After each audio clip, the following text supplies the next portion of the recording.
మనమందు ఆశీర్వైన మా ప్రియ పరలోకపు తండ్రి, మహాగణుడు, మహాపరిషుడు, ప్రభా, సర్వలోకానికి మీరే సృష్టికర్తమైన మా దేవుడు, మీకు స్తోత్రం ప్రభా. సర్వలోకం కూడా మీతడు సాగిలపడుచున్నది. ప్రతి మోకాలు నా ఎదుట ఉంగును, ప్రతి నాలుగు నన్ను ఆరాధించిన లేఖను నెరవేరుస్తున్నందుకు కూడా మీకు స్తోత్రము ప్రభు. రాత్రి కాలం మమ్మల్ని కూడా ప్రేమించి మీ పరిశుద్ధ సహవాసానికి మమ్మల్ని నడిపించుకొని ప్రభు వరకు పాటలు, ఆరాధన, ప్రార్థన విషయంలో మమ్మల్ని అంతా నడిపించారు ప్రభు. వచ్చిన బిడ్డలు ఇంకా రావాల్సిన బిడ్డలు కూడా నడిపించండి.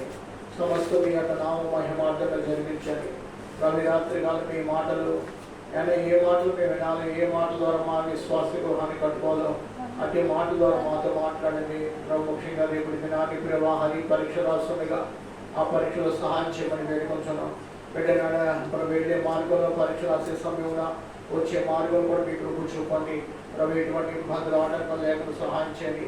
అలాగే ప్రభా, అయ్యా మరి ఏప్రిల్ 1వ తారీఖున ప్రభా మరి భావని గారు ఇచ్చిన కుమార్తె వివాహం, ఆ యొక్క వివాహాన్ని కూడా ద్వారాలు తెరవని కార్యాలు జరిగించమని వేడుకొచ్చున్నాం.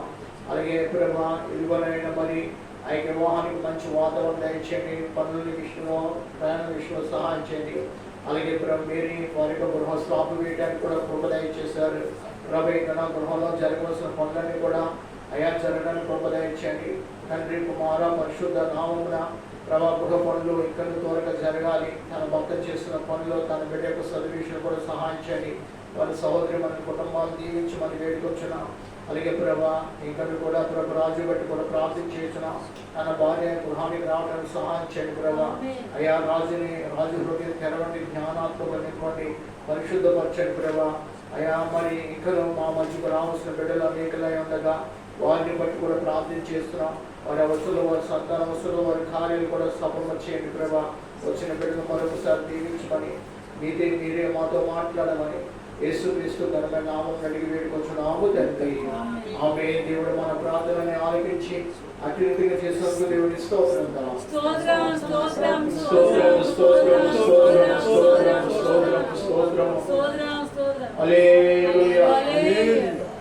కూడిచిన మీకందరూ కూడా మన రక్షకుడు, మా ప్రభువైన యేసుక్రీస్తు వారి యొక్క శ్రేష్టమైన నామమున మీకందరికీ ప్రత్యేకమైన వందనాలు.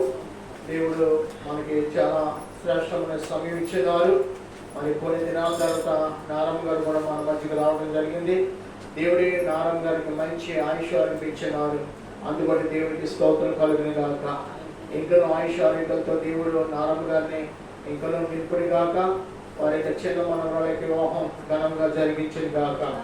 మీ అనుదిన ప్రార్థనలు జ్ఞాపకం చేసుకోండి. అలాగే సంఘ సేవ, సంఘ అభివృద్ధి కూడా మరి ఇంకా దేవుడు అభివృద్ధి పరచాలి. ప్రతి ఒక్కరు కూడా ఒక ఉద్యోగం అనే ఆత్మను దేవుడు దయచేయాలి. కాబట్టి మీ యొక్క అనుదిన ప్రార్థనలు జ్ఞాపకం చేసుకోండి. ఈ రాత్రి కాలం వాక్యోపదేశమై లూకా సువార్త 9వ అధ్యాయము 25వ వచనం మనం చదువుకుందాం. లూకా సువార్త 9వ అధ్యాయము 25వ వచనం, 26, 27వ వచనం చదువుకుందాం. 9, 25, 26, 27 కూడా చదువుకుందాం. 25వ వచనం, ఒకడు లోకమంతయు సంపాదించి తన్ను తాను పోగొట్టుకున్న ఎడల లేక నష్టపరుచుకున్న ఎడల వానికేమి ప్రయోజనము? నన్ను గూర్చి నా మాటలు గూర్చి సిగ్గుపడివాడు ఎవడు? వాని గూర్చి మనిషి కుమారుడు తనకును తన తండ్రికి పరిశుద్ధ దూతలకును కలిగి ఉన్న మహిమతో వచ్చినప్పుడు సిగ్గుపడును. కొందరు దేవుని రాజ్యము వచ్చే వరకు చూచు వరకు మరణము రుచి చూడని నేను మీతో నిశ్చయంగా చెప్పుచున్నాను. హల్లెలూయా. వినండి, యేసు ప్రభు వారు అక్కడ ఉన్న ఆ జన సమూహంతో మాట్లాడుతున్న మాట ఏమిటంటే, ఒకడు లోకమంతయు కూడా సంపాదించుకొని లేక తన్ను తాను నా పోగొట్లు నష్టపరుచుకున్న ఎడల వానికి ఏమైనా ప్రయోజనం ఉంటుందంటే ఏమి ప్రయోజనం అనేది లేనే లేదు. చూడండి, ప్రభునందు ప్రియమైన వాళ్ళరా, మనం లోకంలో అనేకమైన మనం పొందుకోవడానికి ఆశపడతాం. మంచిది, ఆశ గల ప్రాణం తృప్తిపరచు వాడు కూడా ఆయనే. అయితే ఆశ ఉండటం మంచిదే, కానీ దేవునికి విరోధంగా మనం పరుగు పెట్టకూడదు.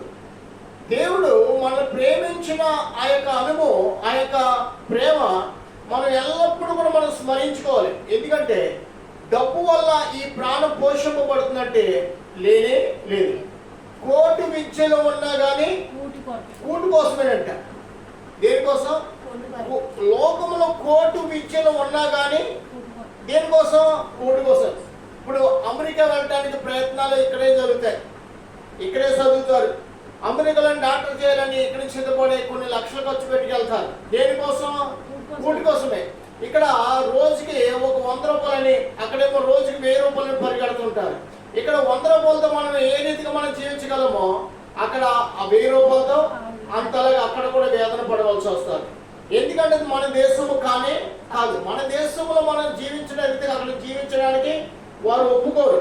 మళ్ళా చూడండి, యుద్ధాలు వచ్చినప్పుడు, ఇప్పుడు యుద్ధాలు జరుగుతున్నాయి, ఎవరి దేశానికి వారు వెళ్ళిపోండి. అకస్మాత్తుగా బయలుదేరి రావాల్సి వస్తుంది. వాస్తవంగా మార్కులపాడు సంఘస్థులు చాలా మంది బయట దేశంలో ఉన్నారు. ఇప్పుడు వారందరూ ఫోన్ చేసి మాట్లాడే విషయం ఏంటంటే, అన్ని గారు మా కోసం ప్రార్థన చేయండి, బ్రతుకుతామో చనిపోతామో తెలియదు. ఎందుకంటే మా చుట్టూ బాంబులు వేస్తుంటే మేము అధైర్యం చెందవలసి వస్తుంది. ఒక అమ్మాయి బయట ఉంది, ఆ అమ్మాయి పక్కనే బాంబు పట్టిందంట. అమ్మాయి మొత్తం కోమలోకి వెళ్ళిపోయింది. వాళ్ళు వీడియో పెట్టి, ఇదిగో బాంబు శబ్దం విని ఈ అమ్మాయి మొత్తం మాట్లాడతలేదు. ఏం పేరు అమ్మాయి పేరు? చిన్నారి. చిన్నారి, లేగు లేగు లేగు అని తట్టుతున్నారు అమ్మాయిని. అసలు లేవట్లేదు. ఆ ఇంటి యజమానురాలు, ఇదిగో మీ అమ్మాయి ఇక్కడ ఎలాగొంది, బాంబులు ఇక్కడ పడుతున్నాయి, బాంబులు శబ్దం విని ఈమె మరి మాట్లాడతలేదు, ఏమి చేయట్లేదు, చూడట్లేదు, మాట్లాడతలేదు. వారికి భయమేసి వీరికి మెసేజ్ పెట్టారు. వారేమో నాకు చెప్పారు, అన్నయ్య గారు ఎలాగుంది పరిస్థితి, ఆమె పరిస్థితి ఎలాగుంది, మీరు కాస్త ప్రార్థన చేయండి అని చెప్పారు. ప్రార్థన చేయగా మళ్ళీ ఆ బిడ్డ మాట్లాడుతూ లేచి పని చేసుకోవటం జరిగింది. అయినా కానీ ఆధార్యం ప్రేమను వల్ల ఈ బ్రతుకు చెప్పండి, ధైర్యం ఉండడానికి మనకి అధికారం లేదు. ఎప్పుడు ఏమవుతుందో మన కళ్ళ ముందు మనకి తెలియదు. అయితే అయినా కానీ లోకాన్ని సంపాదించుకునే తలంపు ప్రతి ఒక్కరికి ఉంటుంది. మళ్ళా కోలుకున్న తర్వాత మళ్ళీ ఏం చేస్తాం? మళ్ళా మన పని మనం చేయడానికి మనం పరిగెడుతూ ఉంటాం. అమ్మో, ఈ రీతిగా జరుగుతుంది. బ్రతికినంతకాలం 4 దినాలు అయినా కానీ దేవుడు దేవుడు దేవుడు అంటే మనం బ్రతుకుతాం అనే తలంపు ఎవరికి పుడుతుందంటే ఎవరికి పుట్టదు. మళ్ళీ దేవుడు బ్రతికించాక దేవుడి కార్యం ఏం చేస్తారు? మర్చిపోతారండి. లోకాన్ని సంపాదించుకోవాలి, లోకాన్ని కలిగి ఉండాలి, లోకంలో మన పేరు గొప్పగా ఉండాలని అనుకునే వాళ్ళు చాలా మంది ఉన్నారు. ప్రభునందు ప్రియమైన వాళ్ళ, అయితే అట్టువారుగా కాకుండా దేవుడు మనల్ని మాత్రం లోకం వైపు చూడకుండా ఎవరి వైపు చూసి నిమిత్తం ఆయన యందు గురిపెట్టి ఆయన వైపు చూస్తూ ఆయన మీద ఆనుకుని ఆయనతో మాట్లాడుతూ ఆయన కార్యం కోసం ఎదురు చూస్తూ ఆయన సన్నిధిని మనం జీవించడానికి దేవుడు గొప్ప భాగ్యం ఇచ్చాడు. దేవుడికి స్తోత్రం కలుగాక.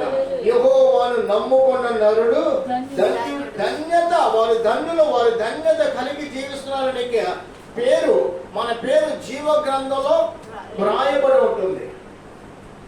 ఒక విషయం చెప్పనా, ఇక్కడ శరీరానుసారులు ఎవరు, ఆత్మానుసారులు ఎవరు మనుషులకు తెలుసా అంటే మనుషులకు తెలియదు. అదే కదండి, ఆత్మనుసుల పేరు ఒక గ్రంథం ఉంటుంది, శరీరానుసారమైన జీవితం జీవించిన వారి పేరు మరొక గ్రంథం ఉంటుంది. శరీరానుసారమైన జీవితం జీవించిన వారికి దేవుడు ముందుగానే హెచ్చరిక చేశాడు, మీ గురించి నేను సిగ్గుపడతాను అంటున్నాడు. ఎందుకు తెలుసా? వారు దేవుని గురించి సిగ్గుపడతారు. ఏ మాట అయినా ఏ పనైనా దేవుని కోసం నిలబడతానికి వారు ఒప్పుకోరు. కోసం నిలబడిన వారి యొక్క సాక్ష్యము, వారి పేరు గురించి మరొక జీవ గ్రంథంలో మన పేరు లెక్కింపబడతాయి. కాబట్టి నా గురించి సిగ్గుపడి వాడు ఎవడు?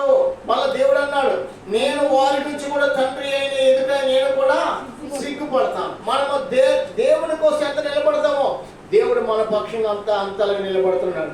రేపటి దినాన ఆయన దూతలు ఎదుట, ఆయన తండ్రి ఎదుట, తండ్రి వీరు నా కోసం లోకం, వీరు ఏ విషయంలో కూడా సిగ్గు పడలేదు, లోకాన్ని జయించున్నారు, లోకము నాదని ఎన్నడూ కూడా కోరుకోలేదు, లోకం ఉన్నంత కాలము నా కోసం నీ నామం బట్టి నీ రాజ్యాన్ని ప్రేమిస్తూ వారు జీవించారని యేసు ప్రభు వారు మన గురించి మాట్లాడతారంట.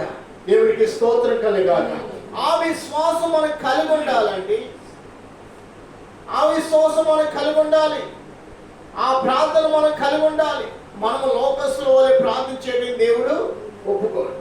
మన ప్రార్థన ఎలా ఉండాలి, మన మాట ఎలా ఉండాలి, మన యొక్క కూర్చుండట యావత్తు కూడా దేవునికి మహిమనిచ్చే అనుభవం మనలో ఉండిన గాక. మన ప్రార్థన ఎల్లప్పుడూ కూడా కన్నీటితో కూడిన ప్రార్థన అయి ఉండాలి. అనేక ఆత్మల రక్షణ కోసమే ప్రార్థన చేస్తూ ఉండాలి. సంఘం యొక్క ఫలించే సంఘము ఉండటానికి మన సంఘం కోసం భారం కలిగి ప్రార్థించే వారు ఉండాలి. ఎందుకంటే దేవుడు మన కోసం ప్రాణం పెట్టింది ఎందుకు తెలుసా? మనము ఆయన నామ నిమిత్తము శ్రమపడు వారిగా ఉండే నిమిత్తం దేవుడు మన కోసం ప్రాణం పెట్టాడు. కానీ లోకాన్ని మనం సంపాదించుకోవడానికి దేవుడు మన కోసం ప్రాణము పెట్టలేదు. ఆయన రాజ్యాన్ని స్థాపించడానికి మన కోసం ప్రాణం పెట్టాడు. ఆయన రాజ్యపు పని మనకు అప్పగించాడండి. ఏ పని అప్పగించాడు? ఆయన రాజ్య స్థాపన పని మనకు అప్పగించాడు. ఆయన రాజ్య స్థాపన పని మనం చేయడానికి మన మోకాలు మనం నలుకొట్టుకుందుము గాక. ఉపవాసం నుండి ప్రార్థన చేసేవారు ఉండాలి. ఎందుకంటే మనకి భూలోకం శాశ్వతమైనది కానీ కాదు, అశాశ్వతమైనది. ఎప్పుడు ఈ జీవితం ముగించబడుతుందో, ఎప్పుడు ఈ లోకాన్ని విడిచిపెట్టి వెళ్ళిపోతామో మనకి తెలియదు. ఒక చిన్న విషయం చెప్తున్నాను. బేల్పూర్లో రాఘల్ గారు వినండి, బేల్పూర్లో ఒక విషయం జరిగింది. ఒక 2 నెలల క్రితం, అది ఈరోజు మేము చెవులారా వినడం జరిగింది. ఇద్దరు స్వామి అయ్యప్ప భక్తులు అంటారు. ఎవరంటండి? అయితే ఈ కారు నడిపేవారు ప్రభుని నమ్ముకున్నాడంట. కారు కూడా అతనిదేనంట. ఇతడు కిరాయికి నడుపుకుంటాడంట. ఎవరికి? కిరాయికి నడుపుతాడంట. కిరాయికి నడిపితే ఈ భక్తులు ఏం చేస్తారంటే మద్రాసు రావాలని ఇతను అడిగితే ఇతడు వస్తానన్నాడంట. తల్లిదండ్రులు అన్నారు, అయినా అటువంటి స్థలాలకు మనం వెళ్ళకూడదు. డబ్బు కాదు మనకి, మొదట మనం దేవుని కోసం బ్రతకాలి. ఇంకొక ఏదైనా కిరాయి ఒప్పుకోగానే ఆ కిరాయికి మాత్రం నువ్వు వెళ్ళదండి. అమ్మ అన్నాడంట. అమ్మ నేను నా గుడికి వెళ్ళను, కానీ లోపలికి వెళ్ళను, బయట ఉంటాను, వారిద్దరు గుడికి వెళ్ళి వస్తానన్నాడు. వారి గుడి లోపలికి వెళ్ళి వారు వస్తారు, నేను గుడి లోపలికి వెళ్ళను, నేను బయట ఉంటాను, కారు దగ్గర ఉంటాను అన్నాడు. ముందుకెత్తే తల్లిదండ్రులు ఆపకి వెళ్ళొద్దునైనా అటువంటి ప్రయాణం మనం చేయకూడదు. పని మనం దేవుని కోసం మనం బ్రతుకుతున్నాం, దేవుడు మనం బ్రతికించుకుంటున్నాడు అని ఇతడు ఏం చేశాడు? వారిద్దరు తల్లిదండ్రుల మాటలు పక్కన పెట్టి ఇద్దరిని తీసుకుని వెళ్ళాడంట. వెళ్ళాడు, వాళ్ళిద్దరు లోపలికి గుళ్ళకి వెళ్ళారు. ఇతను కారు దగ్గర ఉన్నాడు. వస్తూ ఉండగా అకస్మాత్తుగా లారీని గుద్దేయడం జరిగింది. వీరిద్దరు బ్రతికారు, ఇతను చనిపోయాడు. సరే ఎలాగుంటుందో, వాళ్ళిద్దరు బ్రతికారు, ఇతను చనిపోయాడు. మనము దేవుని కోసం డబ్బు కావాలని పరిగెట్టకూడదు. దేవుని కోసం మనం బ్రతుండగా ఈ లోకంలో ఉన్నది ఏది చేయాలో ఏది చేయకూడదు దేవుడు తన వాక్యం చేత మనతో మాట్లాడుతున్నాడు. ఏ మార్గం దైవికమైన మార్గమో, ఏ లోకం మన జీవితాన్ని పాడు చేస్తుందో, ఏ మార్గం కూడా ఎంత మనకు అవమానమో, ఈ లోకం ఎంత విరోధమైనదో మనకు, ఇవన్నీ కూడా ఎక్కడ ఉంచాడు దేవుడు? తన గ్రంథంలో మన కోసం ఉంచాడు. మనము పిలువబడిన వారు, మనం ఎవరో ఏర్పాటు చేయబడిన వారు. ఇహ సంబంధమైన దేని కోసం కూడా మనం పరుగులు పెట్టకూడదు. తల్లిదండ్రులు మా మాట వినలేదు, డబ్బుని ఆశ పెట్టి పరిగెట్టాడు. ఏం చేసుకున్నాడంట? నష్టపరుచుకున్నాడు. ఏమైనా అతను పెద్దమంది అంటే ఏమీ లేదు. అందుకనే అక్కడ 25 వచ్చి చూడండి, ఒకడు లోకమంతా సంపాదించి తన్ను తాను పోగొట్టుకునేలా లేక నష్టపరుచుకునేలా తన జీవితాన్ని తానే నష్టపరుచుకున్నాడండి.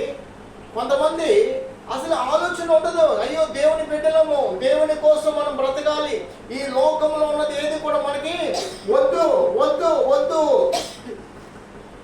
కొంతమంది దేవుని బిడ్డలో గుళ్ళకి రంగులు వేస్తారు.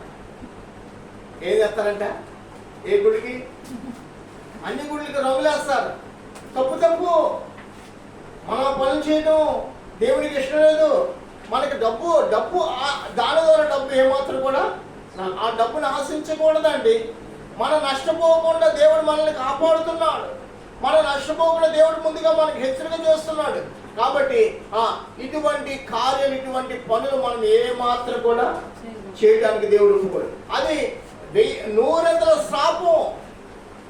ఎంత శ్రాపం అంట? 100 శ్రాపం. దాన్ని బట్టి మనకి అవమానం, నష్టం కలుగుతుంది, కానీ ఏ లాభము కూడా మనకి రాదు. ఏ పనులు చేయాలంట? నీతితో కూడిన పనులు చేయాలి. మనం ఏం చేయాలండి? నీతితో కూడిన పనులు చేయాలి. నీతితో కూడిన మార్గాలు కూడా నడవాలి, కానీ అడ్డ త్రోవలు తొక్కడానికి దేవుడు ఒప్పుకోడు. ఏదైనా మనకు కావాల్సిన డబ్బు వారి పనులు వాళ్ళు చేసుకుని అంట కాదు. అసలు ఆ సంపాదన కూడా అపవిత్రమైనది. ఏది కూడా మనం దాన్ని మనం ముట్టుకోకూడదండి, ముట్టుకోకూడదు. అది మనదని అనుకోకూడదు మనసులో. కాబట్టి మన మాటే కాదు, మన బ్రతుకు, మన ప్రవర్తన ఎలా ఉండాలంట? నీతిగా ఉండును కాక. నీతి ప్రవర్తన కలిగి, మేల్కొల్పు కలిగి జీవించాలి. నీతి ప్రవర్తన కలిగి దేవుని కోసం బ్రతకాలి. నీతి ప్రవర్తన కలిగి దేవుని కోసం నిలబడాలి. నీతి కలిగి మనం మాట్లాడాలి. నీతి కలిగి మనం నడవాలి. నీతినే ప్రేమించాలి, కానీ భక్తిహీనతను ఎంత మాత్రం మన ఎందుకంటే సామెతల గ్రంథంలో మీరు ఇప్పుడు లేదు, కానీ 1వ అధ్యాయం కానించి 31వ అధ్యాయం వరకు భక్తిహీన దీపము ఆరిపోవును. భక్తిహీనులు తమ భక్తిహీనత బట్టి వారు పాడైపోతారని పరిశుద్ధ గ్రంథంలో ఎన్నెన్నో మాటలు భక్తిహీన గురించి రాయబడింది. 1వ అధ్యాయం నుంచి 31వ అధ్యాయం వరకు మీరు చదువుకున్న భక్తిహీనులు భక్తిహీనులు భక్తిహీనులు అనే మాట అనేక మాటలు రాయబడింది. మనం ఎలా ఉండకూడదు? భక్తిహీనత కలిగిన వారిగా మనం ఎలా ఉండాలి? దేవుని చేత పిలవబడిన, ఏర్పాటు చేయబడిన వారిగా మనం ఉండవు. భక్తిహీనత మనలో ఉండకూడదు. భక్తిహీనత కలిగిన వారు దేవుడు ద్వేషిస్తాడు. అందుకనే లోకంలో 2 విధాల క్రైస్తవులు ఉంటారు. ఎన్ని విధాల? 2 విధాల క్రైస్తవులు ఉంటారండి. మనము ఒకే ఆత్మను కలిగిన వారు ఉండాలి, కానీ వేరొక ఆత్మ కలిగిన వారిగా, వేరొక మార్గం కూడా పోయిన వారిగా, వేరొక రీతిగా మనం ప్రవర్తించే వారిగా ఉండకూడదు. ఎందుకంటే దేవుడికి అది నచ్చదు. దేవుడికి అది నచ్చదు. ఆ రీతిగా ఉంటే దేవుడు మనం తన రాజ్యాన్ని కూడా పిలవడు. ఆయన అంటాడంట, నేను వారి నుంచి సిగ్గుపడతానంటున్నాడు. విన్నారా ప్రియమైన వాళ్ళారా? దేవుడు మన గురించి సిగ్గుపడకుండా ఉండాలంటే మనము దేవుని ఎదుట, మనం దేవుని కోసం మనం సిగ్గుపడకూడదు. లోక సంపాదన కోసమో లేదా లోకంలో భోగభాగ్యాల కోసం మనం పరుగులు పెట్టకూడదు. దేవుని కోసం మనం నిలబడదు కాక. ఎందుకంటే ఈ లోకానికి వచ్చినప్పుడు ఏమీ పట్టుకుని రాలేదు, వెళ్ళేటప్పుడు ఏమి కూడా పట్టుకొని అయితే దేవుని బిడ్డల కంట దేవుడు ఏ సమయం కూడా ఏది కూడా కొరత లేకుండా ధారాళముగా దయచే దేవుడై ఉన్నాడు. దేవునికి స్తోత్రం కలగాలి. ధారాళంగా దయచే దేవునికి సంతానంగా మనం జీవించదు గాక. ప్రతి విషయం అంట దేవుని సన్నిధిని మనం ప్రార్థన చేస్తూ మనం పొందుకోవాలి. ప్రతి విషయంలో దేవుని చిత్తం ఏమని తెలుసుకుని మనం జీవించడానికి ప్రయత్నాలు చేయాలండి. దేవుని చిత్తం లేకుండా ఏ ఒక్కరోజు కూడా మన జీవితంలో ఉండకూడదు.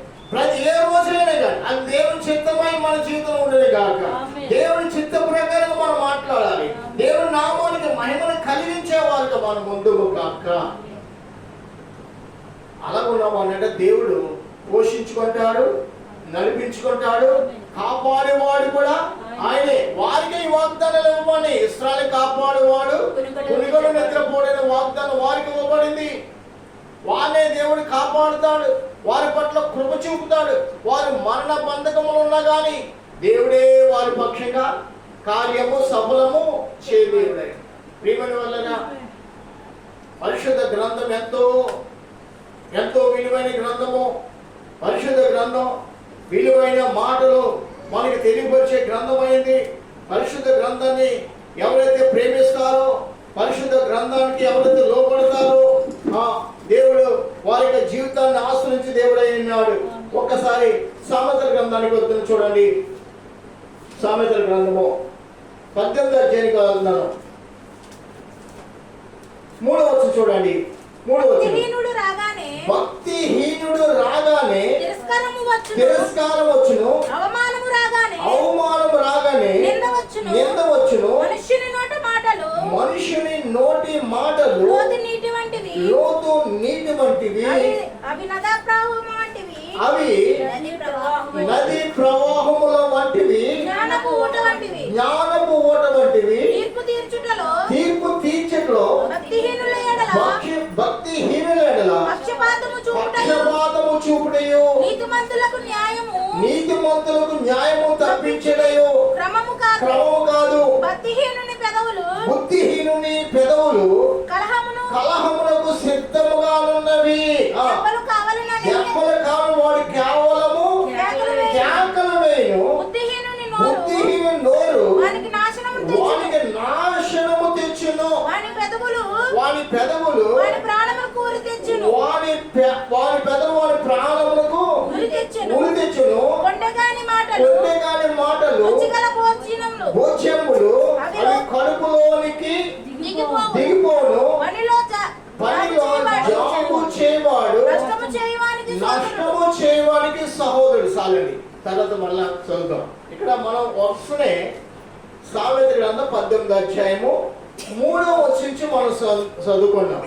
3వ వచనం ఏమిటంటే, భక్తిహీనుడు రాగానే తిరస్కారం అనే సభ. ఆ సభ పేరు ఏంటండి? భక్తిహీనుడు కూడే సభ ఏంటంట? తిరస్కారం. లోబడే సభ కాదు. లోబడే మనసు వారికి ఉండదు. ప్రతి విషయంలో తిరస్కారం, అహంకారంతో కూడిన మాటలు ఉంటాయి. నా ప్రియ సోదరి మళ్ళా అక్కడ కింద అన్నాడు, వాడు రాగానే అవమానము నిందయి కూడా వచ్చును. వారు రాగానే ఏముంటుందంట? అవమానము నింద కూడా.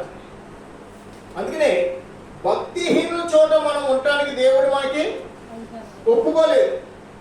భక్తిహీనులు ఉన్న చోట మనం కూర్చోడానికి దేవుడు అసలే ఒప్పుకోడు.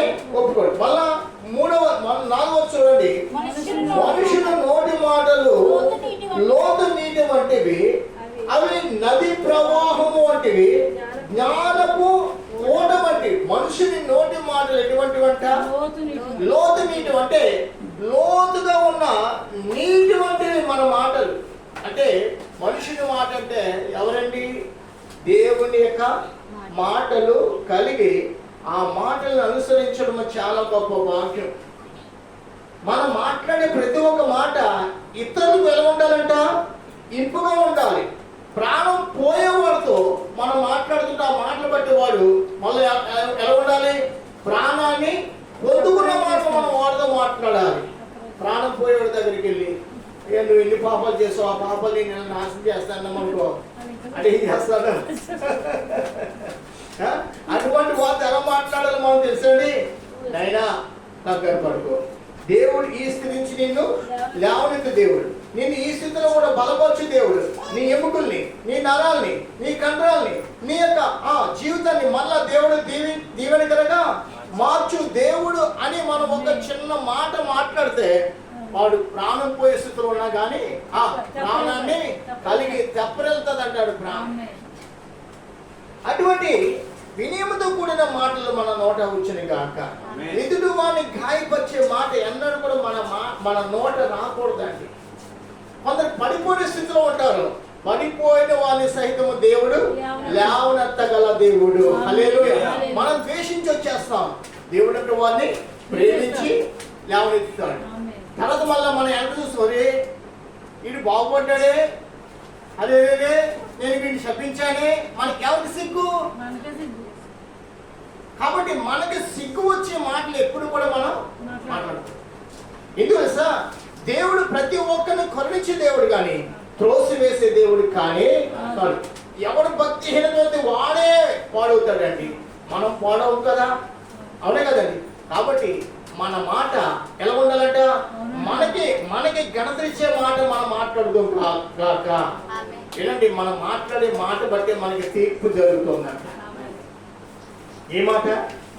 మనం ప్రతి వ్యక్తి గురించి, ప్రతి ఒక్క సభ గురించి, ప్రతి ఒక్క దేశం గురించి, ఇప్పుడు పాకిస్తాన్కి ఇండియాకి అసలు పడనే, అయినా కానీ మనం ఏం చేయాలి? పాకిస్తాన్ లేక సువార్త ప్రకటింపబడిన కాక, వారు మేలు కలిగి జీవించదు కాక, వారు రక్షింపబడదు కాక, వారి చీకటి నేత్రాన్ని వెలుగు నేత్రాలుగా మార్చునైనా, వారి రాత్రి హృదయాన్ని మాంసపు హృదయముగా మార్చు. మనం ప్రార్థన చేస్తే వారు మేలు పొందుకోకపోయినా కానీ మనం మేలు పొందుకుంటాం. హల్లెలూయా. ఎందుకు వారి గురించి మనం ఎలా మాట్లాడాలంట? మంచే మంచే మంచే. దేవునికి స్తోత్రం. భక్తిహీనంగా ఉండడానికి కాదు కానీ భక్తులుగా ఉంటుందని దేవుడు మనల్ని ఏర్పాటు చేస్తున్నాడు. అందుకే కింద అన్నాడు చూడండి, 8వ అన్నాడు చూడండి, తీర్పు తీర్చుట్లో భక్తిహీనుడు పక్షపాతము చూపుడయు నీతిమంతులకి న్యాయము తప్పించుడయు. క్రమము కాదు. ఎవడు భక్తిహీనుడు ఎవడు నీతిమంతుడు మనకు తెలుసా? మనకి తెలుసా అమ్మా? ఇప్పుడు దారిపోయే దాని ఉన్నాడు. ఎవరండి? దారిపోయే దాని అని మాత్రం పేరు మనం పెడతాం. అతని యొక్క అనుభవం అసలు మనకి తెలియనే. అది రోడ్ అంటే వెళ్తూ తమ్ముడ పలానా చోటుకి వెళ్ళాలి మార్గం ఏది చెప్పనుకో, మన క్రమంగా చెప్పనుకో, వాడు కూడా క్రమంగా వెళ్ళి ఆ సోదరుడు ఆ బిడ్డ నాకు మార్గం చూపించాడమ్మా, ఆ మార్గం కూడా మీకు చేరుకున్నాను, అక్కడికి వెళ్ళి మాట్లాడు. మనమే అంటకోసాలు మార్గాలు చెప్పామనుకో, వాడు తిరిగి ఏం చేస్తాడు? ఆ దుర్మార్గుడు ఎవడు ఇలా చెప్పాడు, ఇలా తిరిగాడు అంటాడంట. కాబట్టి మనం ఏదైనా చేసినా కానీ మన పని అయినా మన మాట అయినా ఎలా ఉండాలంట? న్యాయంగా ఉండాలి. కానీ క్రమం తప్పే మాటలు కానీ క్రమం తప్పే పనులు కానీ ఏ మాత్రం కూడా చేయకూడదు. ఎందుకంటే దేవుడు చూస్తాడంట. మీకు విషయం చెప్పనా? గుడ్డివాడిని మార్గం తొలగించి వాడంటే యెహోవాకు ఏమన్నంటే గుడ్డివాడిని మార్గం గుండా కర్ర వేయకూడదంట. గుడ్డివాడిని మార్గం తప్పించడం కూడా దేవునికి విరోధమైనది. బిడ్డ గుడ్డివాడు ఉన్నాడు అనుకోండి, వాడి పక్షంగా దేవుడు ఉంటున్నాడు. విధురాలు ఉందనుకోండి, విధురాల పక్షంగా దేవుడు ఉంటాడు. వృద్ధుడు ఉన్నాడు అనుకో, వృద్ధులు నడిపించేవాడు కూడా ఆయనే. అన్ని విధాలా కూడా మానవులు సహాయం చేయవాడు కూడా ఆయనే. మనం ఏం చేస్తాం? మనం కొంతమందిని ఒక కాలంలో మనుషుల యొక్క మార్గాల గురించి తెలుసా? పిల్లి వచ్చిన ప్రయాణం ఆపేసేవారు, విధురాలు వచ్చిన ఆపేసేవారు. ఇంట్లో అసలే విధురాలు ఉందంటే ఆమె మాటను, ఆమె పడకను, ఆమె నడకను అసలు ఒప్పుకునేవారు కానీ కాదు. పరిశుద్ధ గ్రంథం ఈ మాటలు దేవుడు మనకి ఇచ్చాడు కాబట్టి ఈరోజు అందరూ కూడా ప్రేమ కలిగి ఎదుటి వారితో మాట్లాడుచున్నారు.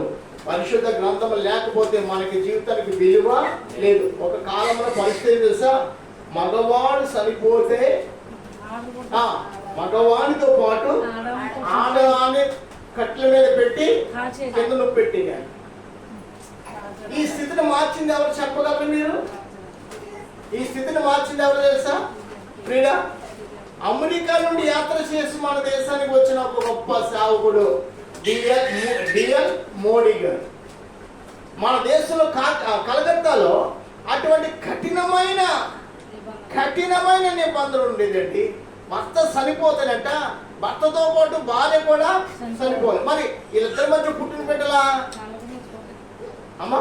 వీళ్ళిద్దరి మధ్య బిడ్డలు ఏమవ్వాలి? ఆయన అటువంటి శాసన కలకత్తాలో చూసి అక్కడ కలకత్తా నాయకులతో, అధికారులతో, రాష్ట్రాన్ని పరిపాలించే నాయకులతో మాట్లాడి ఆ శాసనాన్ని యావత్తు కూడా కొట్టివేయించాడు. దేవుడికి స్తోత్రం కలుగాలి. ప్రతిదీ జరగాలన్నా కొట్టివేయబడాలన్నా పరిశుద్ధులు అక్కడ ప్రార్థన ఉన్నది. పరిశుద్ధుల కన్నీరు అక్కడ ఉన్నదయ్యా. వారే కాదు, ఈ రోజు కూడా మనం కూడా ప్రార్థన చేస్తే, మనము కూడా కన్నీరు కాస్తే మన గ్రామంలో ఉన్న అలజడి తొలగిపోని గాక, మన గ్రామ ప్రజల్లో ఉన్న శాపం తొలగిపోతుంది. కాబట్టి ప్రార్థన చేయడానికి దేవుడు మనల్ని ఒక సంఘముగా కట్టుచున్నాడు. ప్రార్థన చేయడానికి దేవుడు మన నీతిమంతుల సభలో మనల్ని ఉంచుతున్నాడు. మనం చేసే ప్రార్థన, మనం చేసే మాటలు ఏవైనా కానీ ఇతరులకు మేలుకరముగా ఉండును గాక. దేవుడికి స్తోత్రము. కాబట్టి అటువంటి క్రియలు మన ద్వారా జరుగు నిమిత్తం దేవుడు నిన్ను నన్ను ఏర్పాటు చేస్తున్నాడండి. చూడండి అక్కడ ఒక మాట 7వ వచనం చూడండి. బుద్ధిహీని నోరు వానికి నాశనం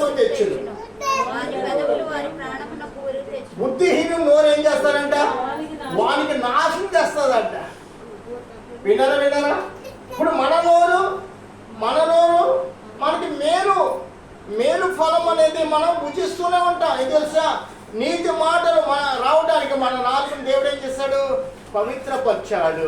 హల్లెలూయా. నీతి మాటలు పలకడానికి మన నోటిని దేవుడు ముట్టాడు. ఒకప్పుడు మన లోక సంబంధమైన మాటలతో మనం నింపబడిన వారు, మన నాలుక లోక సంబంధమైన మాటలే పలికిన నాలుక. కానీ ఈరోజు అలా కాదు. మన నాలుక మనకి నష్టం చేయదు. మన నాలుక మనకి నష్టం ఏమాత్రము కూడా. మన నాలుక మనకు మేలుకరమైన, దేవునికి స్తోత్రం, అవయవాల కంటే చిన్న అవయవమైనప్పుడు కూడా అది లోకాన్ని తగలబెట్టేస్తుందంటండి. అది మనుషుల సామ్రాజ్యాన్ని కూల్చివేసే నాలుకండి. అని అటువంటి నాలుగు గురించి యాకోబు భక్తుడు ఎంతగానో మాట్లాడి ఉన్నారు. రే దేవజనమా, ఈ రాత్రి గల వాక్యాన్ని వినడానికి వచ్చిన మన నాలుగు ద్వారా మనం ఫలం అనిపించదుము గాక. మన నోటి ద్వారా మనం శ్రేష్టమైన ఫలం అనిపించాలంటే నీతికరమైన మాటలు మన నోటంట పలుకుదుము గాక. మన నోట మాట రావడానికి దేవుడు తన గ్రంథాన్ని మనకి ఇచ్చాడు. అక్కడే 18వ అధ్యాయము 20 వచనం చూడండి.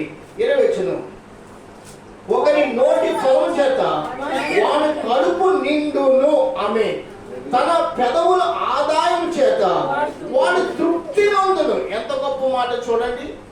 ఏంటంట, ఏమో మాట ఉందండి, ఒకరి నోటి ఫలము చేత వాని కడుపు నిండుతుందండి. మనము ఆకలి ఉన్న ఈ మాటలు పలికితే, ఏ మాటలు, నీతితో కూడిన వాక్య సంబంధమైన మాటలు మనం పలికితే మన కడుపునకి ఏమి కూడా కొదువు. మీకు తెలుసా, మనం ఎంత మంచిగా మాట్లాడుతామో, ఎంత కోపాన్ని విడిచిపెడతామో అంత ఆరోగ్యము కలిగి జీవిస్తామంటే. పరిస్థితి ఇక్కడ మన పేరు పలకూడదు. ఎవరి పేరు పలకాలి? ఆయన పేరు పలుకబడింది నాక. సమృద్ధిగా మన దేవుడు నన్ను సమృద్ధిగా ఉంచాడు. ప్రతికి సజీవుగా మన దేవుడు మమ్మల్ని సజీవుగా ఉంచున్నాడు. మన బిడ్డలో, మన కుటుంబంలో, ఏ వ్యాపారంలో, పాడి పనులు ఏదైనా కార్యం జరిగిందా, ఘనత మనకి జరిగిందా, ప్రతి విషయంలో దేవుని గురించి మనం మాట్లాడాలి. ఎందుకు తెలుసా, ఆయన కార్యము చేయనిదే ఎవరైనా కార్యము చేయగలరా? ఎవరు కూడా ఆ కార్యం చేయలేరు. కాబట్టి దేవుడే ఆ కార్యము జరిగించు దేవుడై ఉన్నాడు. దేవునికి స్తోత్రము కలగాలి. కాబట్టి మన నాలుగు చేత, మన నోటి చేత మంచి ఫలము మనం ఏం చేయాలంట, అనుభవించుదుము గాక. మొదటి రాజుల గ్రంథం అనుకుంటే ఒకసారి చూడండి. మొదటి రాజుల గ్రంథంలో యెహోవా చేయనిది అనే మాట ఉంటుంది. ఒక మాట,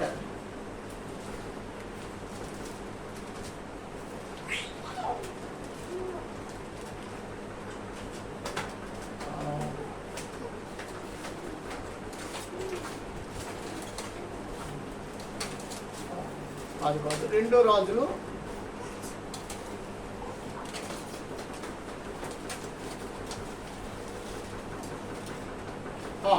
2 రాజుల గ్రంథము 6వ అధ్యాయము 27వ వచనం చూడండి. 27వ వచనం, యెహోవా నీకు సహాయము చేయనిదే నేనెక్కడ నీకు సహాయము చేయదును. ఆమేన్. ఏంటండి, యెహోవా ఆ మాట అర్థం చేసుకోండి. ఏ మాటది? యెహోవా నీకు సహాయము చేయనిది నేనెక్కడ నీకు సహాయం చేయదును. నిజమే, వారు రాజులైనా వారు అధికారులైనా మనకి సహాయం ఎక్కడి నుంచి వస్తుంది? దేవుని యొద్ద నుంచే మనకి సహాయము కలుగుతున్నది. హల్లెలూయా. దేవుని యొద్ద నుంచి. కాబట్టి దేవుని యొద్ద సహాయం మనం పొందుకోవాలంటే మన నడవడి, మన ప్రవర్తన, మన యొక్క జీవితము, మన యొక్క గుణము ఎలా ఉండాలంట? నీతితో కూడా ఉండును గాక. నీతికరమైన మాటలు మనం పలుకుదుము గాక. మన నోటితో అంటే మంచి ఫలం అనిపించాలంటే మనం ఏం చేయాలంట? నీతితో కూడిన మాటలు మనం పలకాలి. దుష్టుని మనం నీతిమంతులుగా చేయడానికి దేవుడు మనం రక్షించుకున్నాడు. కానీ దుష్టుని దుర్మార్గులుగా చేయడానికి దేవుడు ఒప్పుకోడు. దుష్టుని మనం ఏం చేయాలంట? నీతిమంతులుగా చేయదుము గాక. హల్లెలూయా.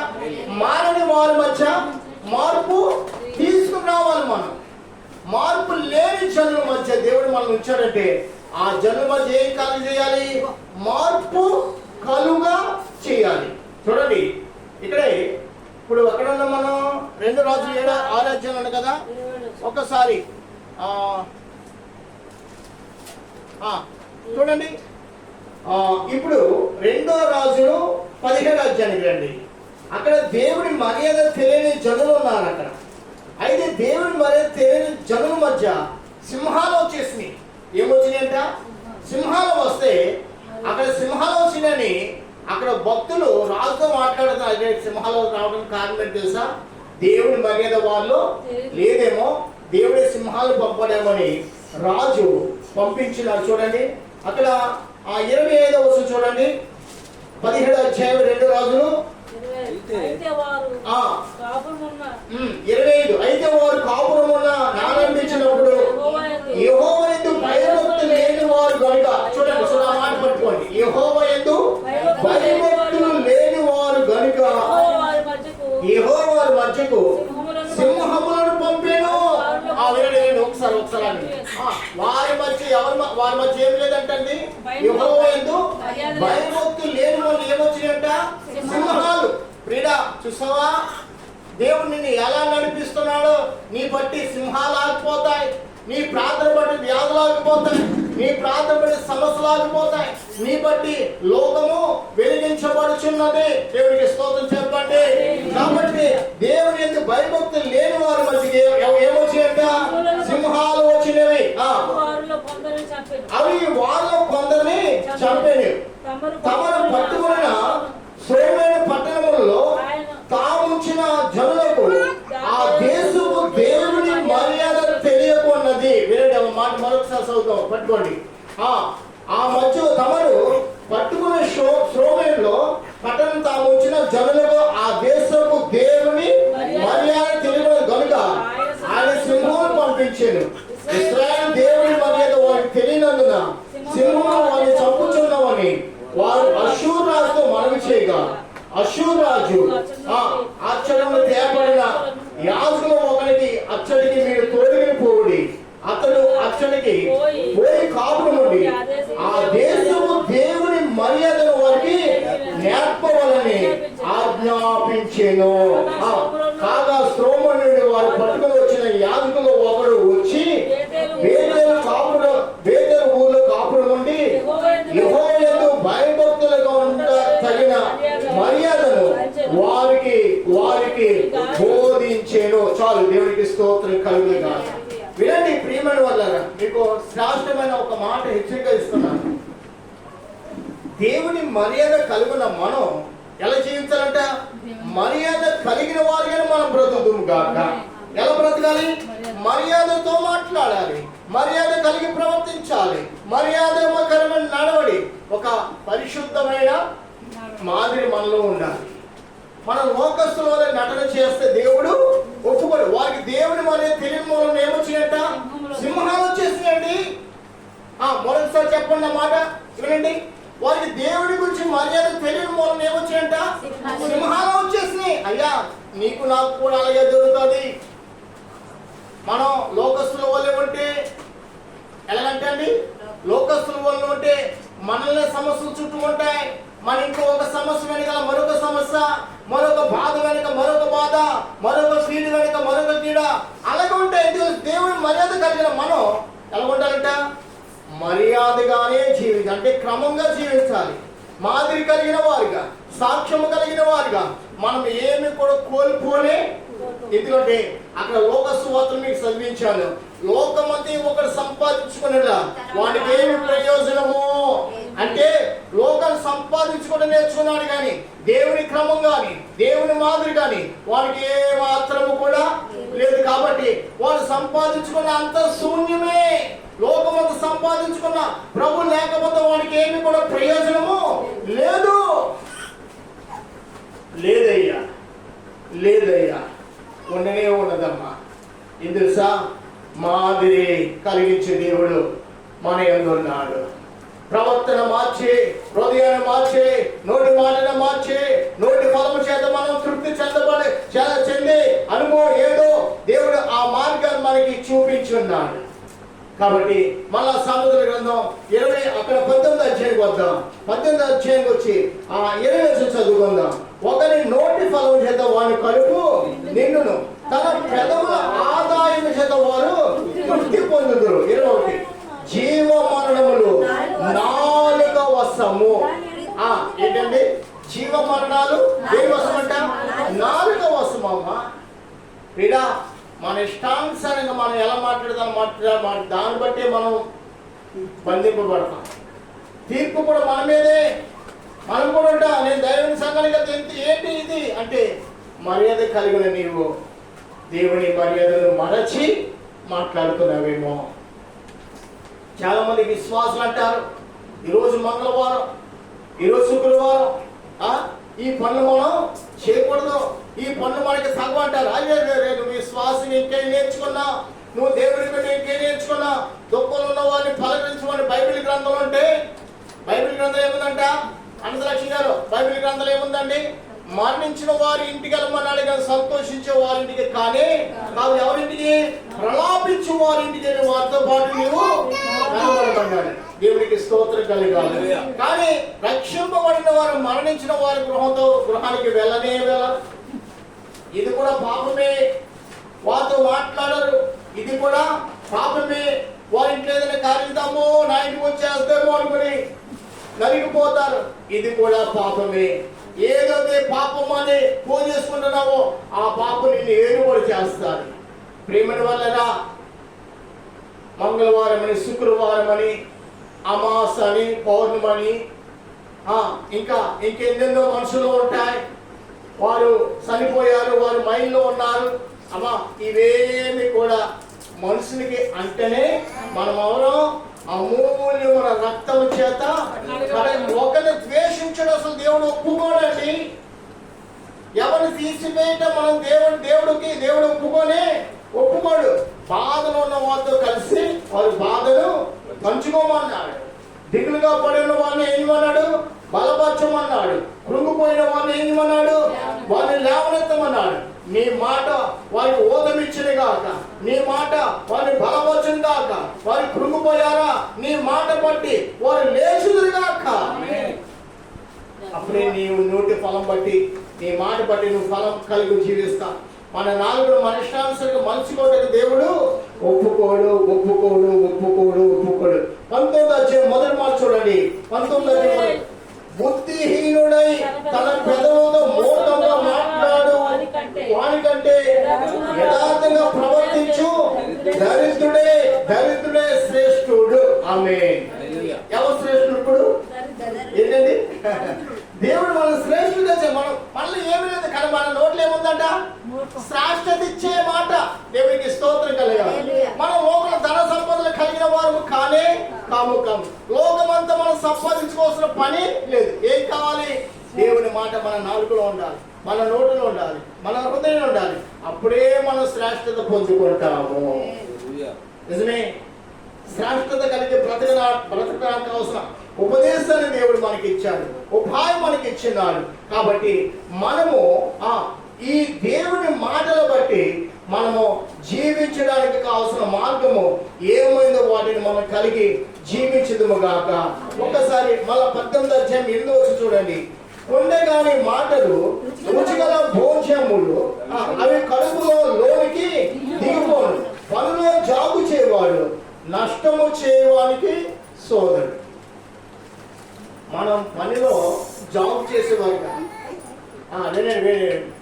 పనిలో జాబ్ అంటే ప్రార్థనలో జాబు అనేది ఉండకూడదు. పాటలు పాడే విషయంలో వారు పాడుకుంటారనే ఉద్దేశం మనం ఉండకూడదు. దేవుని వాక్యం చదివే విషయంలో మనం ఏ మాత్రం కూడా జాబు చేయకూడదు. అంటే నిర్లక్ష్యపు ఆ జీవితం మనకి ఉండకూడదు. నిర్లక్ష్యము బ్రతుకు మన జీవితంలో ఉండదు. ఎప్పుడు కూడా సురుకుగా ఉందుము గాక.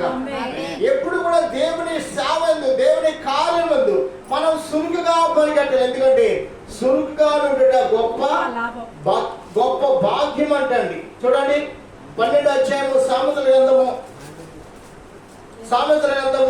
12వ అధ్యాయము 26వ వచనం చూడండి. 26, 27 కూడా. నీతిమంతుడు తన పొరుగు వారికి దారి చూపును, భక్తిహీన ప్రవర్తన వారిని దారి తప్పించును. సోమరి వేటాడినను పట్టుకున్నాడు. సులువుగా ఉన్న గొప్ప భాగ్యము. వినండి. ఈ 3 మాటలు కూడా మనం పట్టుకుందాం. మార్గం జీవము కలదు, దాని త్రోవలో మరణమే లేదు. ఈ మాటలు 26, 27, 28 మనం వర్ణించుకొని మనం ముందుకెళ్దాం. చూడండి, నీతిమంతుడు తన పొరుగువానికి దారి చూపును. మొదట మీకు చెప్పేదాని మాట, నీతిమంతుడు ఏం చేస్తాడంట, పొరుగువానికి ఏం చేస్తాడంట, క్రమమైన మార్గం. భక్తుడు ఏం చేస్తాడు, త్రోవ తప్పిస్తాడండి. కాబట్టి మనం ఎదుటివాడి త్రోవ తప్పించకూడదు, ఎదుటివాడికి జీవ మార్గాన్ని మనం చూపించాలండి. నువ్వు రక్షింపబడ్డావంటే ఎదుటి వాడికి జీవ మార్గం వచ్చి నువ్వు వాడికి చూపించడం, వాడికి నడిపించడం, సహాయం ఏదో మొత్తం చేయాలి. ఒకవేళ ఆకలి ఉన్నా కానీ, నువ్వు తింటున్న సమయాన్ని కానీ, నువ్వు తింటున్నది ఏదో వాడి చేతిలో పెట్టేయాలి, వాడి చేతిలో పెట్టేయాలి, వాడి చేతిలో పెట్టేయాలంటే వాడి యొక్క కడుపు నిండితే వాడు అంటాడంట, ఏం చేస్తాడు, వాడు కడుపు నిండక వాడు మనల్ని దీవిస్తాడంటండి. ఆ కడుపు కాలుతున్న వ్యక్తి ఎవరు తెలుసా, ఆయన ప్రభువైన యేసుక్రీస్తే. దేవుడికి స్తోత్రం కలిగాలి. మత్తయి సువార్తలు ఉన్నాడు కదా, నేను ఆకలి, మీరు తీద్దామా అందరికీ తెలుసు, నేను ఆకలి కొంటున్న మీరు నాకు భోజనం పెట్టితే, నేను వస్త్రహీనుడై ఉంటుంది మీరు నాకు వస్త్రం ఇచ్చితే, నేను సరసాల్లో ఉంటుంది మీరు నన్ను చూడవచ్చుతుంది. ప్రభువా ఇవన్నీ మేము ఎప్పుడు చేసామంటే ఆయన అంటాడట, ఇగో మీ సహోదరులు ఒకరికి మీరు చేస్తారు కాబట్టి నాకు చేసినట్టే. ఎంత గొప్ప మాట చూడండి. అయితే మేకలతో మాట్లాడతాడంట, ఏమని, మీరు నేను ఆకలి ఉన్నప్పుడు నాకు అన్నం పెట్టలేదు, నేను వస్త్రహీనుడిగా ఉన్నప్పుడు నాకు వస్త్రము ఇవ్వలేదు, నేను శరసాలలో మీరు నన్ను చూడ రాలేదని. మీరందరూ ఎక్కడికి వెళ్ళాలంట, మీరందరూ కూడా లోకం పుట్టిన మొదలుగా నరకాగ్నిలో మీరందరూ కూడా పోవడి అని వారితో మాట్లాడతారు. ప్రియమైన వాళ్ళగా, దేవుడు మన నీతి మొదలుగా చేయడానికి ఆయన ఈ లోకాన్ని దిగి వచ్చడం మాత్రమే కాకుండా ఆయన వాక్యాన్ని కూడా మనకు ఇచ్చున్నాడు. దేవుడు మన నీతి తప్పి బ్రతకూడదు. మళ్ళా అక్కడ అన్నాడు చూడండి, ఎన్నో వచ్చిన 12 అధ్యాయం ఉంది కదా, 12 అధ్యాయం 12:26 మరొక మాట చూడండి. 25 చదువుకున్నామా, 27 వచ్చి చూడండి. సోమరి వేటాడను పట్టుకున్నాడు.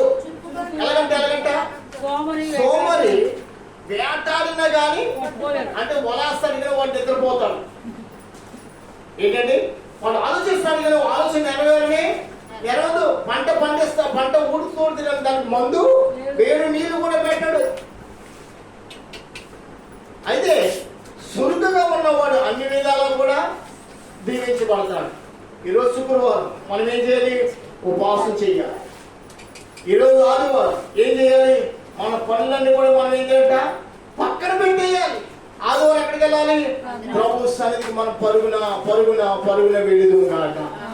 వెళ్దాము అనే ఉద్దేశం వెళ్ళాలి. కానీ తాతయ్యకి వెళ్దాం అనుకున్నాం అనుకో, దేవుని సంఘానికి తాతయ్యకి వెళ్దాం అనుకున్నాం అనుకో, పాటలు మనకి రావు కదా, ప్రార్థన మనకు రావు కదా, ఏదో 4 మాటలు వినటానికి వెళ్దాం అనుకో, ఉద్దేశంలో వెళ్దాం అనుకో, నీవు కూడా ఎవరు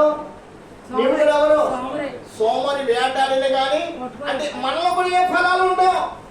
సంఘానికి అందరూ ఏ ఫలాలు లేవు, సంఘానికి అందరూ ఆత్మరక్షణ లేదు, సంఘానికి అందరూ కానీ దైవిక గుణము అనేది మనలో లేదండి.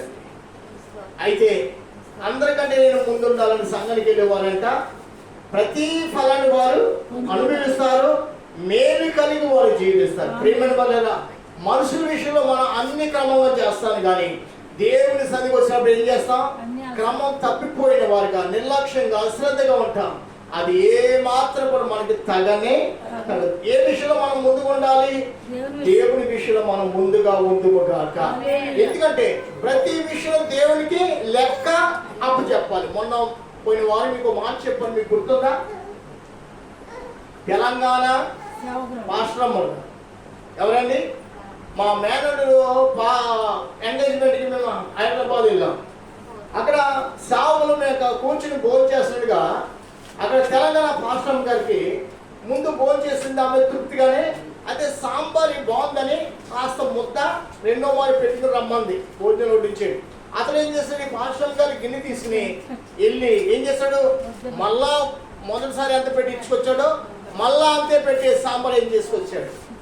ఈమె అంటుంది, అయ్యే తమ్ముడా ఏంటి బ్రదర్ ఇది నేను ఒక్క ముద్ద సాంబార్ బాగుందని ఏదో సంతోషం తింటాను, ఒక్క ముద్ద మళ్ళా మొదలు తిన్న దానికంటే ఎక్కువగా పెట్టించుకొచ్చేసాను. సావుకురాలు అతనితో మాట్లాడాను, అక్క ఏమైంది అక్క, తినేక నేను ఎక్కడ తినగలుగుతున్నా బాబు, మొదలు తినేసానా, ఇప్పుడు ఒక ముద్ద సాంబార్ బాగుందని తినాలని నేను ఆశపడదే, నువ్వు ఫుల్గా నేను అన్నాను. అప్పటికి సిస్టర్ గారు ఎంత తింటే అంత తినండి, పక్కన తర్వాత పక్కన పెట్టాను. బ్రదరు దేవునికి మనం లెక్క చెప్పాలి. ఏ విషయంలో? అన్నం పడేయడం దేవునికి నచ్చనే, దేవుడు మనకి ఇస్తున్నాడు, సంతోషంగా తిని సంతోషంగా మనం దాన్ని మళ్ళా రాబోయే దినానికి మనం నిలవ పెట్టుకోవటానికి. మనం పాడేస్తే దేవునికి లెక్క అప్పచెప్పాలి. మనం ఎంత పాడేస్తున్నామో, ఎంత ఖర్చు చేస్తున్నామో, కాని విషయాలు ఎంత ఖర్చు చేస్తున్నామో, కాని విధంగా ఎన్ని విధాలుగా మనం దేవుడు ఇచ్చిన డబ్బును మనం వృధా చేస్తున్నామో అన్ని విధాల దేవునికి మనము లెక్క అప్పచెప్పాలి. ఆ మాట బట్టి రెండో మాట మాట్లాడలేకపోయాడు. నిజమే, దేవునికి అన్ని విధాల మనం లెక్క అప్పచెప్పాలి. అంటే మాట్లాడే మాట, తినే విషయంలో, వస్త్ర విషయంలో, మనం అన్ని ఏవైతే ధరిస్తున్నామో అన్ని విషయంలో కొన్ని ధరించినవి కూడా ఉంటాయి, అవన్నీ కూడా ధరించేస్తాం. వాటి కోసం మరీ ఎక్కువ ఖర్చు పెడతాం, వాటి కోసం అప్పులు పాలైపోతాం, వాటి కోసం కష్టాలు నష్టాలు వ్యాధులు బాధలు అన్ని కొని తెచ్చుకుంటాం. మళ్ళీ దేవుడిని మనం ఏం చేస్తాం? శోధిస్తుంటాం. అవును కదా? దేవుడు ఒప్పుకోడు. నీతిమంతుల ప్రార్థన ఆయన ఆలకిస్తాడు.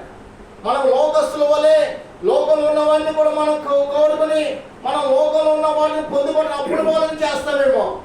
బిడ్డా, దేవుడు అప్పు చేయమని ఎక్కడ కూడా మనకి చెప్పని ప్రతి విషయంలో కూడా ఏది కావాలో, ఎంత మితముగా ఉండాలో, ఏది ధన్యకరమను, ఏది మార్గం శ్రేష్టకరమను, ఇవన్నీ కూడా జ్ఞానము కలిగి మనం దేవుని యొద్ద మనం జీవించుదుము గాక. ఇవి లేకపోతే, ఈ జ్ఞానం లేకపోతే, ఈ తెలివి లేకపోతే దేవుడు కూడా నీ వైపు నా వైపు కూడా చూడాలి. అందుకని ప్రతి విషయం ఎలా ఉండాలంట? సురుకుగా ఉండుట గొప్ప బాధ. అంటే ఆలోచన విషయంలో కూడా సురుకుండు, తెలివి విషయంలో సురుకుండు, నువ్వు సంపాదించడం సురుకుండు, నువ్వు ఖర్చు పెట్టే విషయంలో ఇది ఖర్చు చేయడం, ఇది కొనడం వల్ల నాకు ఏదైనా లాభం ఉందా లేదా అనే విషయంలో కూడా మనం ఏం చేయాలి? ఆలోచించాలి. నిజమే అన్ని విధాల ఖర్చు చేసే విషయంలో, అన్ని విధాల మనం వాటిని పొందుకునే విషయంలో దేవునికి లెక్క అప్పచెప్పాలి. రీడా కింద చూడండి, 18 వచ్చి చూడండి, 28 వచ్చి చూడండి.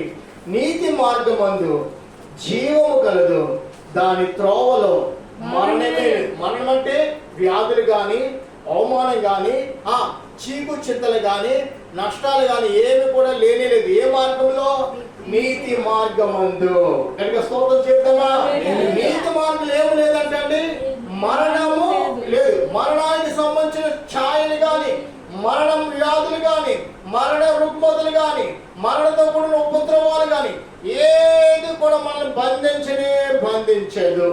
లేదా ఎంత నీతి కలిగి ఉంటావో నీ నీతి బట్టి అంటే నీ మీద వచ్చే వ్యాధులు నిన్ను విడిచి పారిపోతాయి.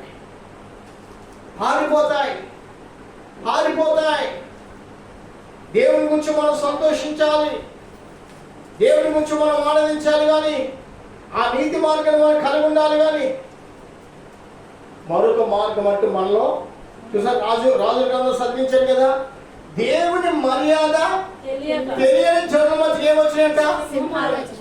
వింటున్నారా? దేవుని మర్యాద తెలియని జనుల మధ్యకి ఎవరు పంపించాడు? దేవుడు ఎవరినే? సింహాలను పంపించేశాడండి. వినండి, ఈ రోజు కూడా దేవుని మర్యాద కలిగిన మనం దేవుని మర్యాద కలిగే బ్రతకాలి. కానీ దేవుణ్ణి మించి ఏది కూడా మనం కోరనే. దేవుడు ఏమిచ్చాడు అవి మనం పొందుకోవడానికి దేవుని వద్దకు మనం చేరుదుము గాక. కానీ వాటి కోసం మనం పరుగులు పెట్టి మనం అలసిపోయిన వారు ఉండకూడదు. దేవుడు కూడా నువ్వు ఎంతకాలం పరిగెడతావో, ఎంతకాలం వాటిని పట్టుకొని పరిగెడతావు, ఏమి నీ చేతికి అందవు. అయితే దేవుడు ఏం చేస్తాడు? సింహాలని కూడా మన మీదకు పంపుతాడు. సింహాలు వచ్చి మనం చీల్చి వేస్తాయి. వ్యాధులు, బాధలు, అవమానాలు, అప్పులు, రుగ్మతలు, శోధనలు, ఉపద్రవాలు ఇవన్నీ వచ్చి మనం నింపేస్తాయి. మనకి బ్రతకడానికి ఆశ లేనప్పుడు అప్పుడు అనుకుంటామట, అయ్యయ్యో ఈ శోధనలు ఎందుకు వచ్చినాయి మనకు ఆలోచన లేకుండా మళ్ళా ఏవో చేస్తాం. కొందరు తెలుసుకుంటారు, ఓహో నేను ఈ మార్గం కూడా విడిచి ఆ మార్గం కూడా పోయాను. నాకు దేవుడు దర్శనం చూపించాడండి. 2 మార్గాలు చూపించాడు ప్రభు. నేను సేవకు రాకముందు ఏ మార్గాలంట? 2 మార్గాలు. ఒక మార్గమేమో పువ్వులు అనేకమైన సువాసించే పువ్వుల మార్గం ఒక మార్గం. ఒక మార్గమేమో మొత్తం చీకటి, శ్రమలు, బాధలు. నేను కొంతకాలం అలాగే వెళ్తుండగా దేవుని దూత అంటుంది, నువ్వు దేవునికి చూపించిన మార్గాన్ని విడిచిపెట్టి కుడి పక్కన ఉన్న మార్గాన్ని విడిచిపెట్టి ఎడం పక్కన ఉన్న శోధనకరమైన మార్గం కూడా వెళుతున్నా, నీకు శోధనలే అని దేవుని దూత నాతో మాట్లాడింది. అప్పుడు ఇంకా మొత్తం అన్నీ విడిచిపోయి, ఉద్యోగం లేదు, సబ్జెక్ట్ ఇంకా అన్ని ఏది కూడా నాకు వద్దని ఇంకా నా బ్రతుకు సరళం చేయి నా దేవునికి నేను సమర్పించేసుకున్నాను. హల్లెలూయా. అప్పుడు నీకు సేవకు వచ్చా కూడా ఉద్యోగం చేయమని పిలిచిన వారు ఉన్నారు. నీకు జీతం చాలుతుందా, రా డబల్ జీతం ఇస్తాను. మళ్ళీ అంతేనా ఏంటి ఎల్ఐసీలు కట్టమనే వారు సేవకులు వచ్చారు. ఎవరండి? సేవలే. పగలు సేవ, రాత్రులు సేవ చేయవయ్యా, పగలు ఎల్ఐసీలు పాలసీలు కట్టు, నీకు లాభం ఎంత అవుతుంది, సేవలు నాకు చెప్పేవాడు. మరి నేను ఇదే సేవరా బాబా, అసలు దేవుడు డబ్బు మీద మనసు పెట్టద్దు, నా మీద మనసు పెట్టి నిన్ను తృప్తిపరచు దేవుడు నాతో మాట్లాడుతూ మీరు వచ్చి నన్ను ఏం చేసేవారు, కలిపేవారు, శోధన పడేసేవారు అనేవారు. పాలసీ కడితే 1000 రూపాయలకి ఇంత లాభం, ఇదిగో నీకు ఆడబిడ్డలు, ఇదిగో వారి జీవితం కోసం ఆలోచించు. మొత్తం సేవ అంటే ఎలాగా బ్రతుకు దూరం కూడా కొంత నేర్చుకొని నాకు వాళ్ళు సలహా ఇచ్చేవారండి. ఇంకా నేను ఎవరి మాట వినేవాడిని కాదు. అందుకనే దేవుడు నన్ను ఒక విలువైన పాత్రగా నడిపించుచున్నాడు. దేవుడికి స్తోత్రం కలగా. వాస్తవంగా సేవ వచ్చాక మరొక పనికి నేను చోటు ఇవ్వలేదు, మరొక మార్గంలో చోటు ఇవ్వలేదు, మరొక ఊహ నాకు రానివ్వలేదు. ఎందుకు తెలుసా? ప్రభు నాతో మాట్లాడాడు. ఆయనకి అసాధ్యం అనేది ఏది కూడా లేదని నేను నమ్మి ఆయన సేవకు సిద్ధపడగా దేవుడు ద్వారాలు తెలుసు నన్ను పోషించు దేవుడై ఉన్నాడు. ద్వారాలు తెలుసు నాకు తృప్తినిచ్చే దేవుడై ఉన్నాడు. ఎందుకంటే దేవుడు నన్నే కాదు మిమ్మల్నే కాదు నన్ను అందరినీ పరీక్షించు దేవుడై ఉన్నాడు. ఆయన మార్గం కూడా మనం వెళ్ళాలి. లోకస్తులు భలే వారి సేవకులు కావచ్చు, విశ్వాసులు కావచ్చు, వేరే మార్గాల నుంచి మనకు బోధించవచ్చు. కానీ ఆ మార్గాలు కూడా మనం ఏ మాత్రం కూడా వెళ్ళకూడదు. ఎందుకంటే నీతి మార్గం వల్ల జీవము కలదు, దాని త్రోవలో ఏమిటంటే మరణము ఏ మాత్రం కూడా లేదు. మరణ సంబంధమైన మార్గాలు మన దగ్గరికి రావు. మరణ సంబంధమైన పోరాటాలు మన మీదకి ఉపద్రవంలో పడవు. మరణ సంబంధమైన ఏ వ్యాధులు, ఏ రుగ్మతలు, ఏ సమస్యలు కూడా మన మీదకి రావు. దేవుడు అలా మనల్ని పోషించుకుంటాడు. కాబట్టి దేవుని సేవలు దేవుని ఇంట్లో ఎలా ఉండాలంట? యథార్థంగా ఉండాలి. ఇప్పుడు లోక సువార్త మనం చదువుకున్న లేఖనానికి మనం వస్తున్నాం. లోక సువార్త 9వ అధ్యాయము 25వ వచనం. ఒకడు లోకమంతయు సంపాదించి తన్ను తాను పోగొట్టుకొనిన ఎడల లేక నష్టపరుచుకున్న ఎడల వానికి ఏమి ప్రయోజనమో? నన్ను గూర్చి నా మాటలు గూర్చి సిగ్గుపడి వాడు ఎవడు? వాని గూర్చి మనిషి కుమారుడు తనకును తన తండ్రికి పరిశుద్ధ దూతలకును కలిగి ఉన్న మహిమతో వచ్చినప్పుడు సిగ్గుపడు. ప్రియమైన వాళ్ళరా, దేవుడి కోసం మనం నిలబడితే దేవుడు మన కోసం సిగ్గుపడేవాడు. కానీ మనం దేవుడు పక్కన పెట్టే మనుషుల వల్ల లాభం పొందుకోవడానికి ఏదైనా ఒక మాట మనం పలికినట్లా దేవుడు ఏం చేస్తాడు? నీ గురించి నా గురించి సిగ్గుపడతాడు. చూడండి, అబ్రహాము, ఇస్సాకు, యాకోబుల గురించి ఆయన సిగ్గుపడలేదంట. హెబ్రీ పత్రిక 10వ అధ్యాయంలో ఒక శ్రేష్టమైన మాట ఉంది. ఆ మాట చదువుకుని ముగించేస్తాను. హెబ్రీ పత్రిక అపోస్తలుడైన పౌలు హెబ్రీ సంఘానికి రాసిన మాట మనం చదువుకుని మనం త్వరగా ముగించుకుందాం. 11వ అధ్యాయం వద్దాం. 11వ అధ్యాయం 13వ వచనం చూడండి. దేవుడు వారిని సిగ్గుపడలేదంట. వీరందరూ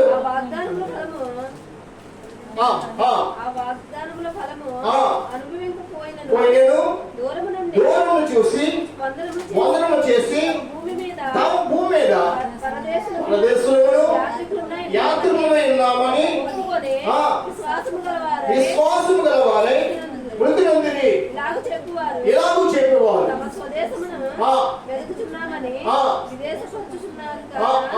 వారు ఏ దేశము నుండి వచ్చిరో ఆ దేశమును జ్ఞాపకం ఉంచుకున్న ఎడల మరలా వెళ్ళుటకు వారికి వీలు కలిగిను.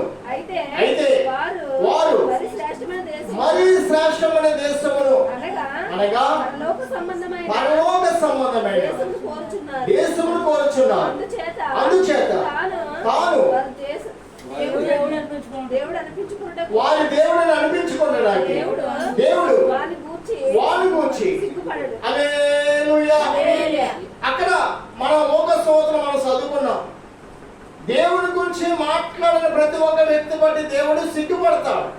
కానీ దేవుడి గురించి బ్రతికే వారి గురించి దేవుడు సిగ్గుపడే దేవుడు. కానీ అబ్రహాము, ఇస్సాకు, యాకోబులు దేవుడి గురించి సిగ్గుపడలేదు. వారు లోకంలో ఉన్నంతకాలం పరదేశిగా ఉన్నారు. గుడార్లో వారు జీవించారు. యాత్రికుల వారు యాత్రలు చేస్తున్నారు. ఇహ సంబంధమైన లోకం మనకి విలువనిచ్చేది కానీ కాదు. అబ్రహాము పునాదులు గల పట్టణం కోసం అతడు వేచి జీవించిన రీతిగా మనం కూడా ఆ రాజ్యం కోసం వేసి జీవించాలి. ఈ లోకం కోసం మనం బ్రతకూడదు. ఈ లోకం ఏది కూడా మనది కాదు. పరలోక రాజ్యం మనది. పరలోకం మనకి శాశ్వతము.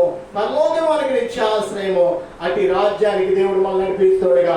అట్టి కృపను కలిగి మనం వర్ధిల్లుదుము గాక. ఆమేన్. హల్లెలూయా. ఇచ్చిన ఉపదేశం బట్టి ఒకసారి మన దేవునికి స్తోత్రం చేద్దాం. స్తోత్రము స్తోత్రము స్తోత్రము స్తోత్రము.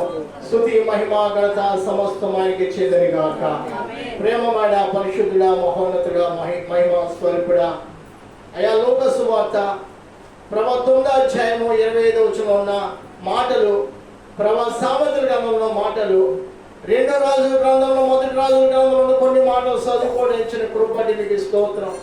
2వ రాజుల గ్రంథంలో అయితే దేవుని మర్యాద తెలియని జనుల మధ్యకు సింహాలను పంపించావయ్యా.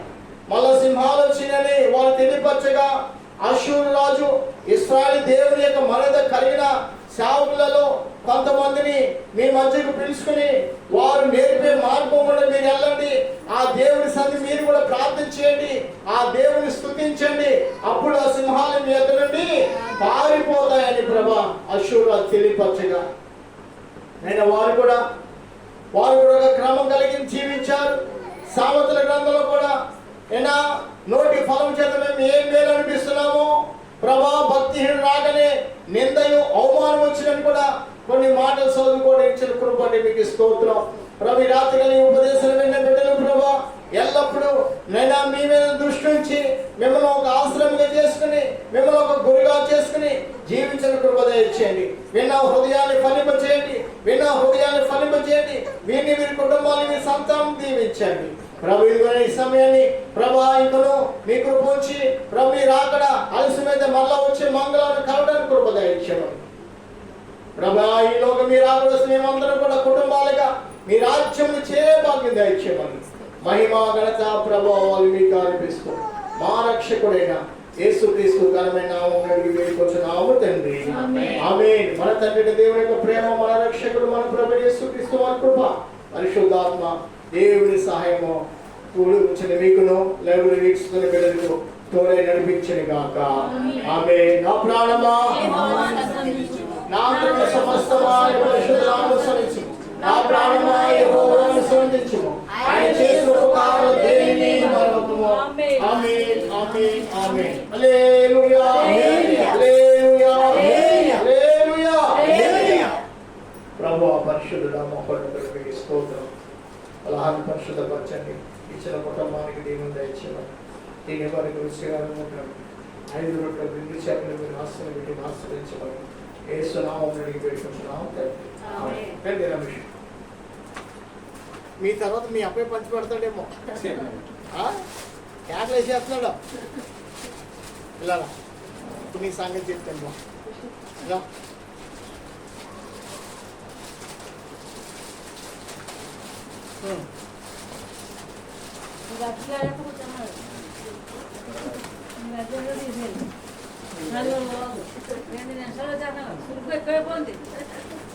ఇంట్లో ఉంటే లాభాలు చెప్తే వచ్చాక